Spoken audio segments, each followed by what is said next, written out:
من يهده الله فلا مضل له ومن يضلل فلا هادي له وأشهد أن لا إله إلا الله وأشهد أن محمدا عبده ورسوله أما بعد أعوذ بالله من الشيطان الرجيم بسم الله الرحمن الرحيم يا أيها الذين آمنوا اتقوا الله حق تقاته ولا تموتن إلا وأنتم مسلمون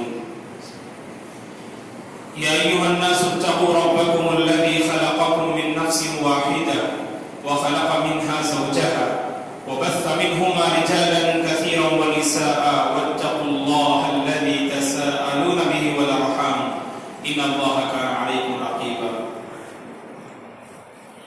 يا أيها الذين آمنوا اتقوا الله وقولوا قولا سديدا يصلح لكم أعمالكم ويغفر لكم ذنوبكم ومن يطع الله ورسوله فقد فاز فوزا عظيما أما بعد فإن خير الحديث كتاب الله وخير الهدي هدي محمد صلى الله عليه وسلم وشر الأمور محدثاتها وكل محدثة بدعة وكل بدعة ضلالة وكل ضلالة في النار أما بعد أعوذ بالله من الشيطان الرجيم ولقد خلقنا الإنسان ونعلم ما توسوس به نفسه ونحن أقرب إليه من حبل الوريد إذ يتلقى المتلقيان عن اليمين وعن الشمال قعيد ما يلفظ من قول إلا لديه رقيب عتيد وجاءت سكرة الموت بالحق ذلك ما كنت منه تحيد ونفخ في الصور ذلك يوم الوعيد وجاءت كل نفس معها سائق وشهيد لقد كنت في غفلة من هذا فكشفنا عنك غطاءك فبصرك اليوم حديد وقال قرينه هذا ما لدي عتيد ألقيا في جهنم كل كفار عنيد مناع للخير معتد مريب الذي جعل مع الله إلها آخر فألقياه في العذاب الشديد قال قرينه ربنا ما أطغيته ولكن كان في ضلال بعيد قال لا تختصموا لدي وقد قدمت إليكم بالوعيد ما يبدل القول لدي وما أنا بظلام للعبيد ربنا وبعث فيهم رسولا منهم يتلو عليهم آياتك ويعلمهم الكتاب والحكمة ويزكيهم إنك أنت العزيز الحكيم تمام تعریفیں بزرگی اور بڑائی اس اللہ وحدہ لا شریک کے لیے ہے جس نے اس ساری کائنات کو پیدا کیا. درود اور سلامتی ہو رحمت للعالمین صلی اللہ علیہ وسلم پر جنہوں نے اس دین کو بڑی ہی محنت اور مشقت کے ساتھ پہنچایا. درود اور سلامتی ہو سید المرسلین صلی اللہ علیہ وسلم کے اصحاب رضوان اللہ علیہ اجمعین پر، تابعین اور تبع تابعین پر، تمام مومن مرد اور عورتوں پر اللہ کی رحمت اور اس کی سلامتی ہو آمین. محترم بزرگوں، اسلامی بھائیوں، عزیز بچوں اور قابل احترام میری ماں بہنوں،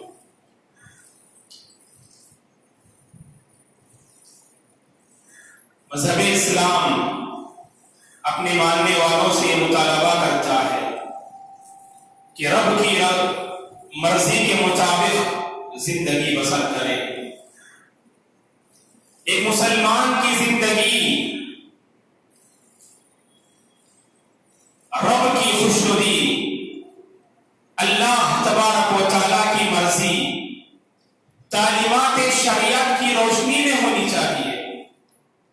ہر ایک مسلمان مرد اور عورت سے یہ مطلوب ہے کہ وہ دیندار زندگی بسر کریں، زندگی میں دینداری نظر آئے، زندگی میں اللہ کی بندگی ہو اور ایسی زندگی ہو جس زندگی سے اللہ کی خوشنودی کے ہم مستحق بن جائیں. لیکن عصر حاضر کا ہم مطالعہ کرتے ہیں، امت مسلمہ کا جائزہ لیتے ہیں. ہونا تو یہ چاہیے کہ یہ امت مسلمہ اللہ تبارک و تعالیٰ کو خوش کرنے والی امت ہو. یہ امت اللہ تبارک و تعالیٰ کی بندگی کو یہ امت حقیقی معنی میں امت محمدیہ کی شکل میں نمودار ہو. لیکن ہم دیکھتے ہیں یہ امت مسلمہ کا یہ عالمیہ ہے، عصر حاضر کا یہ عالمیہ ہے کہ مسلمان اللہ تبارک و تعالیٰ کو منانے کے بجائے اللہ تبارک و تعالیٰ کی ناراضگی کو مول لینے اور اللہ تبارک و تعالیٰ کے غیظ و غضب کے مستحق بنتے ہوئے زندگی بسر کر رہے ہیں. یقیناً یہ افسوسناک صورتحال ہے جو زندگی کے بہت سارے پہلوؤں میں آپ کو نظر آئے گا. نہ اخلاق کی کوئی پاسداری، نہ معاملات کا کوئی پاس و لحاظ، نہ عبادات میں کوئی نمایاں کردار، نہ مسلمانوں کا مساجد سے کوئی رشتہ، نہ آپسی معاملات، آپسی تعلقات کی بہتری اور پاسداری کا ایک مسلمان پاس و لحاظ رکھتا ہے. یقیناً زندگی کے بہت سارے پہلوؤں میں مسلمانوں سے غفلت و لاپرواہی دیکھنے کو ملتی ہے. آخر یہ بے دینی کیوں؟ آخر یہ غفلت و لاپرواہی کیوں؟ آخر یہ اللہ تبارک و تعالیٰ سے ہماری دوری کیوں پائی جا رہی ہے؟ دوستو، اللہ کے رسول صلی اللہ علیہ وسلم دنیا میں تشریف لانے سے پہلے اگر ہم عرب دنیا کی حالت کا جائزہ لیتے ہیں تو آج کی جیسے کچھ آج ہماری اپنی حالت ہے، اس سے کئی بری حالت جو عرب دنیا کی حالت تھی. لوگ ایک دوسرے کے خون کے پیاسے تھے اور معمولی بات پر ان کے درمیان برسوں تک لڑائی جاری رہا کرتی تھی.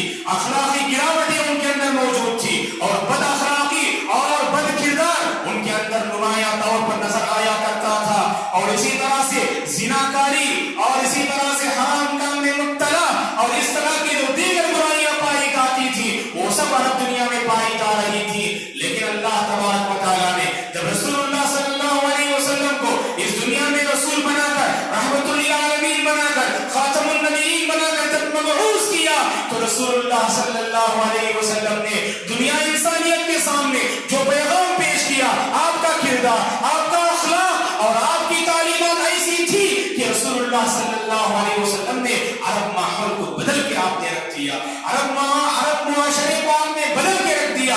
ایک دوسرے کے خون کے پیاسے ایک دوسرے پر اپنی جان نچھاور کرنے کے لیے تیار ہو جایا کرتے تھے. ایک دوسرے کا احترام نہ کرنے والے ایک دوسرے کی خاطر اپنا سب کچھ نچھاور کر دیا کرتے تھے. جن کے اندر اخلاقی برائیاں پائی جاتی تھی انہوں نے دنیا انسانیت کو اخلاق کا ایک ایسا نمونہ پیش کیا کہ رہتی دنیا تک ان کی اخلاق کی داستانیں ہم پڑھتے ہیں، ان کے بلند کردار کی داستانیں اور تاریخ ہم پڑھتے ہیں. آخر یہ کردار، آخر یہ تبدیلی، آخر یہ نمایاں پہلو اللہ کے رسول صلی اللہ علیہ وسلم نے ان صحابہ اکرام رضوان اللہ علیہ اجمعین کی زندگی میں آخر کیسے آپ نے پیدا کیا؟ اگر ہم بغور جائزہ لیتے ہیں تو یہ بات سمجھ میں آتی ہے دوستو، رسول اللہ صلی اللہ علیہ وسلم نے لوگوں کے نفوس کی تزکیہ کرنے پر آپ نے بہت زیادہ زور کیا. آپ نے بہت زیادہ زور اسی پر دیا کہ لوگوں کے دل صحیح راستے پر آ جائیں، لوگ اپنے نفس کا تزکیہ کر بیٹھے اور لوگ اپنے نفس کو صحیح راہ پر لگا دے. اسی پر رسول اللہ صلی اللہ علیہ وسلم نے مکی زندگی میں بھی آپ نے محنت کی اور مدنی زندگی میں بھی آپ نے محنت کی. ابتدا میں نے آپ کے سامنے بیان کیا کہ امت مسلمہ آج جیسے کچھ حالت آج امت مسلمہ کی ہے، اس سے بری حالت عرب دنیا کی تھی. لیکن رسول اللہ صلی اللہ علیہ وسلم نے جب نفس کے تزکیہ پر آپ نے زور دیا، نفس کو سدھارنے اور نفس کو صحیح راہ پر لانے پر آپ نے زور دیا، تو یہی وہ صحابہ جو ایک دوسرے کے خون کے پیاسے تھے، اللہ کے رسول صلی اللہ علیہ وسلم نے ان نفوس کا ایسا تزکیہ کیا، ان نفوس کی ایسی تربیت فرمائی کہ یہ صحابہ ایک دوسرے کے حق میں اپنی جان نچھاور کرنے کے لیے تیار ہو گئے. تو پتہ چلا انسان جب اپنے نفس کو صحیح راہ پر لگانے کی کوشش کرتا ہے تو اس کے اندر کی ساری برائیاں نیکیوں میں بدل جاتی ہیں. زندگی میں حیرت انگیز انقلاب آتا ہے اور زندگی میں حیرت انگیز تبدیلی آتی ہے. ضرورت اس بات کی ہے دوستو کہ ہم میں سے ہر ایک کو اپنے نفس کا محاسبہ کرنے کی ضرورت ہے، اپنے نفس کا جائزہ لینے کی ضرورت ہے. اور یاد رکھیں یہ قوم اس وقت تک کامیاب ہو نہیں سکتی جب تک کہ قوم اپنے نفس کی اصلاح اور اپنے نفس کا تزکیہ اور اپنی نفس کا محاسبہ اس کی طرف جب تک یہ قوم توجہ نہیں دے گی اس وقت تک یہ قوم کامیاب نہیں ہو سکتی ہے. اور اسی لیے قرآن مجید میں اللہ تبارک و تعالیٰ نے نفس کے متعلق اللہ نے کہا کہ نفس کی قسم کھائی ہے. اور جیسا کہ اس سے پہلے ہم نے کسی جمعہ میں آپ سے کہا کہ قرآن مجید کا مطالعہ کیجئے. اللہ تبارک و تعالیٰ قرآن مجید میں انہی چیزوں کی قسم کھاتے ہیں جو چیزیں اللہ کے پاس بڑی اہمیت کی حامل ہوتی ہیں. جو چیزیں اللہ کے پاس اہمیت کی حامل ہوتی ہیں انہی چیزوں کی اللہ تعالیٰ قسم کھاتے ہیں. سورہ شمس میں اللہ نے نفس کی قسم کھاتے ہوئے کہا وَنَفْسٍ وَمَا سَوَّاهَا فَأَلْهَمَهَا فُجُورَهَا وَتَقْوَاهَا. اللہ تبارک و تعالیٰ نے اس آیت کریمہ میں نفس کی قسم کھائی ہے وَنَفْسٍ وَمَا سَوَّاهَا.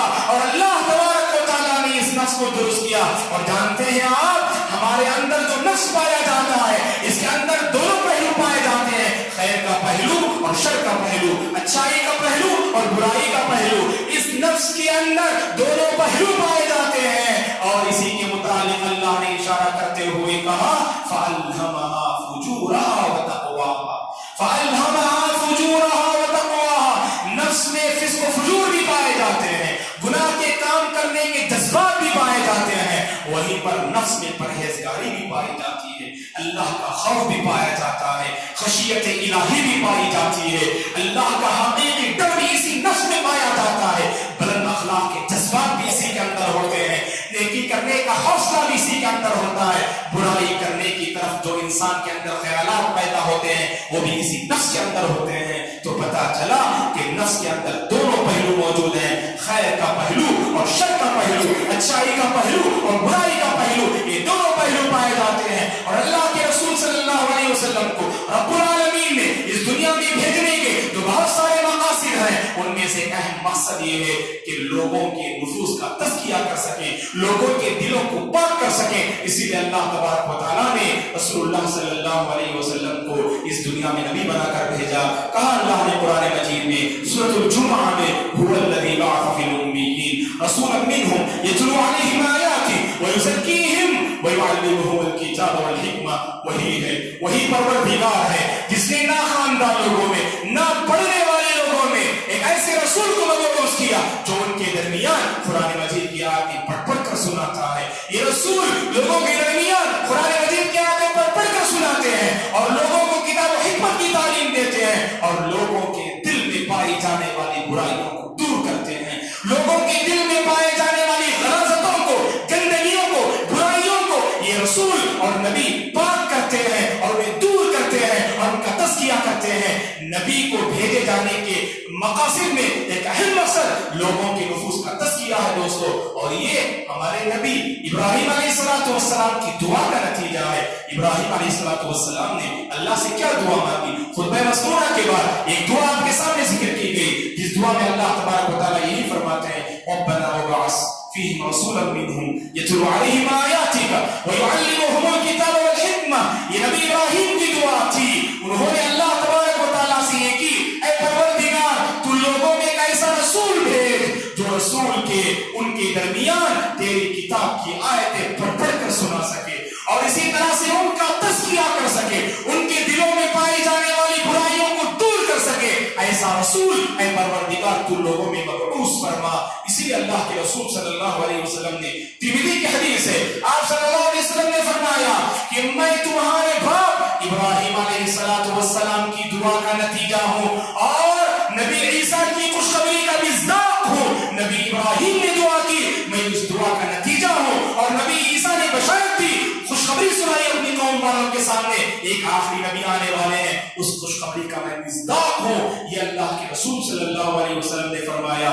لہذا ضرورت اس بات کی ہے دوستو کہ ہم اپنے نفس کا تزکیہ کریں, محاسبہ کریں اور نفس میں پائی جانے والی خرابیوں کو دور کرنے کی کوشش کریں. اور ہر مسلمان سے مطالبہ ہے کہ ساری چیزوں کی اصلاح سے پہلے سب سے پہلے اپنے نفس کو پاک کرنے کی کوشش کریں. اگر آپ کا نفس پاک ہو جائے, اگر آپ نفس کی پاکی میں اگر آپ کامیاب ہو جائیں, سمجھ لیجئے کہ آپ کامیاب انسان ہیں, کامیاب مسلمان ہیں. آپ کی زندگی ایسی ہوگی جیسے اللہ تبارک و تعالیٰ چاہتے ہیں. اور یہ نفس کی اصلاح اور نفس کا تزکیہ یہ ہر مسلمان سے مطلوب ہے دوستو, اور اس کی طرف ہر ایک مسلمان کو توجہ دینے کی ضرورت ہے. قرآن مجید کا ہم مطالعہ کرتے ہیں تو ہمیں پتہ چلتا ہے کہ اللہ تبارک و تعالیٰ نے قرآن مجید میں بنیادی طور پر 3 نفوس کا تذکرہ کیا ہے اور اسے سمجھنے کی ضرورت ہے. اور آج ہم میں سے ہر ایک کو سمجھنے کی ضرورت ہے کہ ہمارا نفس کس قسم کا نفس ہے. قرآن مجید میں اللہ تبارک و تعالیٰ نے 3 قسم کے نفس کا تذکرہ کیا ہے. اب ہم میں سے ہر ایک کو اس کا جائزہ لینا ہے یہ معلوم کرنے کے بعد کہ ہمارا نفس کس طبیعت سے ہمارے نفس کا تعلق ہے. ایک نفس کے مطابق اللہ نے کہا کہ نفس لوامہ، انسان برائی کرنا چاہتا ہے، انسان نافرمانی کرنا چاہتا ہے. گناہ کے میدان میں جب انسان قدم رکھتا ہے تو انسان کے اندر ایک نفس ہوتا ہے جسے نفس لوامہ کہا جاتا ہے. وہ نفس اسے ملامت کرتا ہے، وہ نفس کہتا ہے کہ گناہ کے میدان میں قدم نہ رکھ، گناہ کے میدان میں آگے نہ بڑھ، اللہ کی نافرمانی نہ کر. اگر انسان گناہ کرتے ہوئے اس کے اندر جو ایک کھٹک پیدا ہوتی ہے، یہی نفس لوامہ ہے جو اس کے اندر ایک کھٹک پیدا کرتا ہے. وَلَا أُقْسِمُ بِالنَّفْسِ اللَّوَّامَةِ، اللہ نے نفس لوامہ کی قسم کھائی ہے. نفس لوامہ کی قسم کھاتے ہوئے اللہ تعالیٰ نے کہا میں قسم کھاتا ہوں نفس لوامہ کی. پتہ چلا نفس لوامہ اللہ کے پاس یہ اہمیت کا حامل ہے، اسی لیے اللہ نے اس نفس کی جو ہے قسم کھائی ہے دوستو. اور ہم میں سے ہر ایک محسوس کرتے ہوں گے جب غلطی کرتے ہیں، جب جھوٹ بولتے ہیں، جب رشوت لیتے ہیں، رشوت دیتے ہیں، جب جو ہے وڈی لیتے ہیں، سود لیتے ہیں، جب نمازوں سے غافل ہوتے ہیں، جب آپ برائی کے میدان میں قدم رکھتے ہیں، اللہ کی نافرمانی کرتے ہیں، زندگی میں بے دینی نظر آتی ہے اور رسول کی تعلیمات کی خلاف ورزی کرتے ہیں، سنت رسول کی پامالی کرتے ہیں، تو اس وقت دل میں جو کھٹک پیدا ہوتی ہے دوستو، یہ نفس لوامہ کی طرف سے نفس ملامت کرتا ہے. نفس کہتا ہے اپنے آپ کو برائی کے قدم سے باز رکھ لو. یہ نفس کی پہلی قسم ہے نفس لوامہ، جو انسان کو برائی کرتے ہوئے یا برائی کے میدان میں قدم رکھنے سے پہلے اس کے دل میں جو کھٹک پیدا ہوتی ہے اور نفس کہتا ہے کہ اللہ کی نافرمانی نہ کرنا، اللہ کو ناراض نہ کرنا اور گناہ کے میدان میں قدم نہ رکھنا. یہ جو خیالات پیدا ہوتے ہیں یہ نفس لوامہ کی طرف سے دوستو. اور اسی طرح سے ایک اور نفس ہے جسے اللہ نے قرآن مجید میں نفس امارہ کہا ہے. نفس امارہ کہا ہے. سورہ یوسف میں اللہ نے کہا ان النفس لامارۃ بالسوء، کہ ہر انسان کے اندر ایک ایسا نفس ہوتا ہے جو اس کو برائی پر آمادہ کرتا ہے، برائی پر آمادہ کرتا ہے. کہ نفس لوامہ آپ کو برائی سے روکنے کی کوشش کرے گا، لیکن نفس امارہ آپ کو برائی پر اٹھائے گا، برائی پر آپ کی ہمت افزائی کرے گا. اسی لیے انسان جب برائی کے میدان میں قدم رکھتا ہے اور نفس امارہ کا پجاری ہوتا ہے، نفس امارہ کی بات کو اگر مانتا ہے تو ایسا انسان گناہوں میں لذت محسوس کرتا ہے. فنسأل اللہ السلامۃ والعافیہ. گناہ کر رہا ہے، اللہ کی نافرمانی کر رہا ہے، لیکن اس گناہ میں اسے لذت محسوس ہو رہی ہے، تو سمجھ لیجیے دوستو آپ کا نفس امارہ غالب ہے اور نفس امارہ مغلوب ہے. آپ نے نفس لوامہ کو آپ نے ہرا دیا، آپ نے کامیاب کیا تو نفس امارہ کو کامیاب کیا، جس کے نتیجے میں آپ کے قدم گناہوں کی طرف آگے بڑھ رہے ہیں. یہ نفس امارہ ہے جو ہر انسان کے اندر پایا جاتا ہے، جو نفس کے انسان کو برائی پر آمادہ کرتا ہے، برائی پر آمادہ کرتا ہے. آپ کو پتا ہے کہ نماز ضائع نہیں کرنی چاہیے، نمازوں کا اہتمام کرنا چاہیے. دنیا کا کون سا مسلمان ہے جو اس بات سے ناواقف ہو کہ ہم اپنی زندگی کیسے بسر کریں، اللہ کو پسندیدہ امور کیا ہیں، اللہ کو ناپسندیدہ امور کیا ہیں، اللہ تبارک و تعالیٰ کی خوشنودی کو لے آنے والے اعمال کیا ہیں اور اللہ کو ناراض کرنے والے اعمال کیا ہیں. پھر بھی ہم دیکھتے ہیں دوستو ہمیشہ برائی کا پلڑا غالب رہتا ہے، ہمیشہ برائی کا پلڑا غالب رہتا ہے، بدکاری عام ہوتی ہے، اخلاقی گراوٹوں میں مسلمان مبتلا ہے. ہونا تو یہ چاہیے کہ مسلمانوں کی زندگی میں ہمیشہ خیر کا پہلو غالب آنا چاہیے. یہ جذبہ آخر کیوں نظر نہیں آتا ہے، یہ خیر اور اچھائیاں کیوں نظر نہیں آتی ہیں معاشرے میں؟ کیونکہ ہم بہت ناکام ہیں دوستو. اللہ رحم کرے ہم سب کی حالت پر، ہم بہت ناکام ہیں دوستو. نفس امارہ کو کچلنے میں ہم ناکام نظر آ رہے ہیں. نفس امارہ کو کچلنے کا حوصلہ اپنے اندر رکھیے اور نفس لوامہ کو ہمیشہ غالب کرنے کی کوشش کیجیے. آپ برائی کے میدان میں قدم رکھتے ہیں، نفس کہے گا کہ پیچھے ہٹا لے، نفس امارہ کا ہاتھ کہے گا کہ آگے بڑھ جائے. ابھی آپ کو فیصلہ کرنا ہے، ابھی آپ کو فیصلہ کرنا ہے کہ آپ کسے غالب رکھیں گے، نفس امارہ کو یا نفس لوامہ کو نفس لوامہ کی بات مانتے ہوئے کیا آپ اپنے آپ کو گناہ سے باز رکھیں گے؟ کیا آپ اپنے آپ کو اللہ کی نافرمانی سے باز رکھیں گے؟ یا نفس امارہ کی بات مانتے ہوئے آپ اپنے آپ کو گناہ کے حوالے کر دیں گے اور اللہ کی نافرمانی کرتے ہوئے اللہ کے غیظ و غضب کے مستحق بن جائیں گے؟ ابھی ہمیں فیصلہ کرنا ہے دوستو. اس لیے یاد رکھیں جس انسان کی زندگی میں نفس لوامہ ملامت کرنے والا نفس اگر غالب رہتا ہے یہی وہ نفس ہے جو آخر میں نفس مطمئنہ بن جاتا ہے، جو نفس مطمئنہ کے توحید پر، ایمان پر، حق پر، بھلائی پر، اچھائی پر، اللہ کی فرما برداری پر، شریعت کی تعلیمات پر جو نفس گامزن رہتا ہے یہی نفس مطمئنہ بنتا ہے. قرآن مجید میں اللہ تعالیٰ نے ایسے ہی لوگوں کے متعلق کہا جو لوگ زندگی بھر نفس لوامہ کو غالب اور نفس امارہ کو نیچے رکھنے کی کوشش کرتے ہیں، انہی لوگوں کا نفس مطمئنہ بنتا ہے. اور ایسے لوگوں کی روح قبض کرنے کے لیے، ایسے لوگوں کی روح قبض کرنے کے لیے جب فرشتے آئیں گے یہ خوشخبری سناتے ہوئے آئیں گے، یا ایتھا النفس المطمئنہ ارجعی الی ربک راضیۃ مرضیہ فادخلی فی عبادی وادخلی جنتی. اے نفس مطمئنہ، اے وہ نفس جو قابل اطمینان ہے، جس سے اللہ راضی، جس سے اس کے رسول راضی، اے وہ نفس ارجعی الی ربک، تو اپنے رب کی طرف لوٹ جا، اس حال میں کہ تیرا رب تجھ سے راضی اور تو اپنے رب سے راضی. تو تیرا رب تجھ سے راضی اور تو اپنے رب سے راضی. اور اللہ تعالیٰ فرشتے کے ذریعے سے اس نفس مطمئنہ کو یہ خوشخبری سنائیں گے، فادخلی فی عبادی وادخلی جنتی، تو میرے نیک بندوں میں داخل ہو جا اور میری تیار کردہ جنت میں تو داخل ہو جا. اللہ اکبر. یہ صرف اسی بندے کو حاصل ہوگا دوستو جو انسان کے اپنے نفس امارہ کو ہمیشہ کچلنے کی کوشش کرتا ہے. نفس لوامہ کو غالب رکھیے اور یاد رکھیے آپ کا نفس لوامہ کہیں جو ہے کہیں مردہ نہ ہو جائے. آج ہم دیکھتے ہیں بہت سارے مسلمان برائی کرتے ہیں اور اللہ رحم کرے، اللہ ہدایت دے، برائی کرنے کے بعد لوگوں کے سامنے کھلا اپنی اس برائی کا تذکرہ کرتے ہیں. پتا ہے کہ یہ برائی ہے پھر بھی اپنے دوستوں کے سامنے اس کا ذکر کرتے ہیں اور اس میں اپنے اندر ایک لذت محسوس کرتے ہیں. یاد رکھیں دوستو یہ نفس لوامہ کے مردہ ہونے کی علامت ہے. اس کا نفس لوامہ گویا کبھی زندہ نہیں ہے. اسی لیے اللہ نے ایسے لوگوں کے متعلق کہا کلا بل ران علی قلوبہم ما کانوا یکسبون. ایسے لوگوں کا دل گناہ کرتے ہوئے، نافرمانی کرتے ہوئے مکمل زنگ آلود ہو جاتا ہے. اس کے بعد خیر کو خیر، شر کو شر، اچھائی کو اچھائی اور برائی کو برائی نہیں سمجھتا. اب ہم میں سے ہر ایک کو تنہائی میں اپنے نفس کا محاسبہ کرنا چاہیے کہ آپ کی زندگی میں ہمیشہ نیکی کے جذبات ابھر کر آتے ہیں یا برائی کے جذبات ابھر کر آتے ہیں. آپ نفس امارہ کی پیروی کر رہے ہیں. یاد رکھیں دوستو قرآن مجید میں کہا اللہ تبارک و تعالیٰ نے اس سے بڑا گمراہ اور کوئی ہو نہیں سکتا ہے. اس سے بڑا گمراہ اور کوئی ہو نہیں سکتا ہے جو اپنی نفس امارہ کی پیروی کرے. ومن اضل ممن اتبع هواه بغیر هدى من اللہ. اس سے بڑا گمراہ کون ہو سکتا ہے جس نے اپنی خواہشات کی پیروی کی اللہ کی ہدایت اور اللہ کے علم کے بغیر، جس نے اپنی صرف خواہشات کی پیروی کی اور خواہشات کی پیروی کرنے کے نتیجے میں جس نے اللہ کو ناراض کر دیا.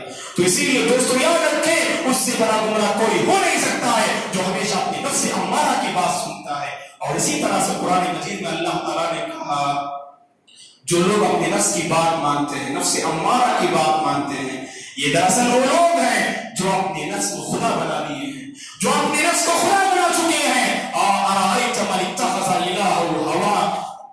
کیا آپ نے دیکھا اس شخص کو جس نے اپنی خواہشات کو معبود بنا لیا؟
اللہ تعالیٰ سے اس حوالے سے مانگے، اللہ سے دعا بھی کریں، اے پروردگار تو میرے نفس میں تیرا ڈر عطا فرما، تیری پرہیزگاری عطا فرما۔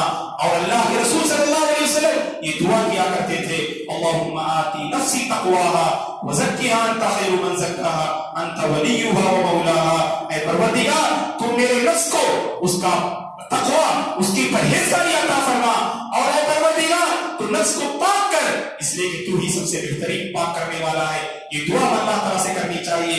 جیسے میں نے کہا اللہ کے پاس ایک قانون ہے، اللہ کی یہ سنت ہے دوستو، ماننے والوں کو اللہ عطا کرتے ہیں، ماننے والوں کو اللہ عطا کرتے ہیں۔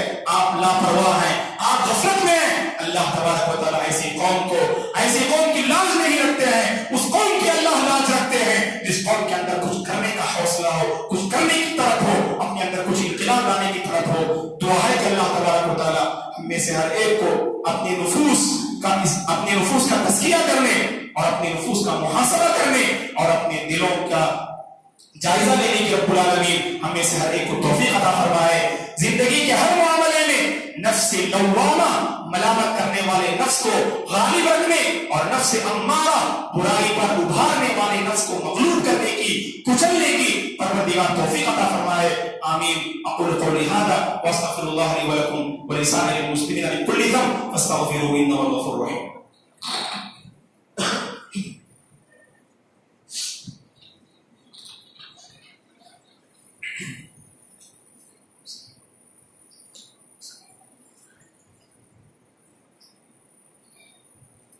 إن الحمد لله نحمده ونستعينه ونستغفره ونعوذ بالله من شرور أنفسنا ومن سيئات أعمالنا، من يهده الله فلا مضل له ومن يضلل فلا هادي له، وأشهد أن لا إله إلا الله وأشهد أن محمدا عبده ورسوله، أما بعد فأعوذ بالله من الشيطان الرجيم، إن الله وملائكته يصلون على النبي يا أيها الذين آمنوا صلوا عليه وسلموا تسليما، اللهم صل على محمد وعلى آل محمد كما صليت على إبراهيم وعلى آل إبراهيم إنك حميد مجيد، اللهم بارك على محمد وعلى آل محمد كما باركت على إبراهيم وعلى آل إبراهيم إنك حميد مجيد، ربنا لا تزغ قلوبنا بعد إذ هديتنا وهب لنا من لدنك رحمة إنك أنت الوهاب، اللهم آت نفوسنا تقواها، اللهم آت نفوسنا تقواها وزكها أنت خير من زكاها، أنت وليها ومولاها، أنت وليها ومولاها، اللهم إنا نسألك علما نافعا ورزقا واسعا وشفاء من كل داء وعملا متقبلا، اللهم لا تدع لنا ذنبا إلا غفرته ولا هما إلا فرجته ولا دينا إلا قضيته ولا مريضا إلا شفيته ولا حاجة من حوائج الدنيا والآخرة إلا قضيتها يا رب العالمين، اللهم إنا نسألك الهدى والتقى والعفاف والغنى، اللهم ارحم موتانا وموتى المسلمين، اللهم ارحم موتانا وموتى المسلمين، اللهم اشف مرضانا ومرضى المسلمين، اللهم إنا نعوذ بك من علم لا ينفع ومن قلب لا يخشع ومن عين لا تشبع ومن دعاء لا يستجاب له، اللهم أرنا الحق حقا وارزقنا اتباعه وأرنا الباطل باطلا وارزقنا اجتنابه، عباد الله رحمني ورحمكم الله، فاعوذ بالله من الشيطان الرجيم، إن الله يأمر بالعدل والإحسان وإيتاء ذي القربى وينهى عن الفحشاء والمنكر والبغي يعظكم لعلكم تذكرون، اذكروا الله العظيم يذكركم ولذكر الله تعالى أكبر والله يعلم ما تصنعون.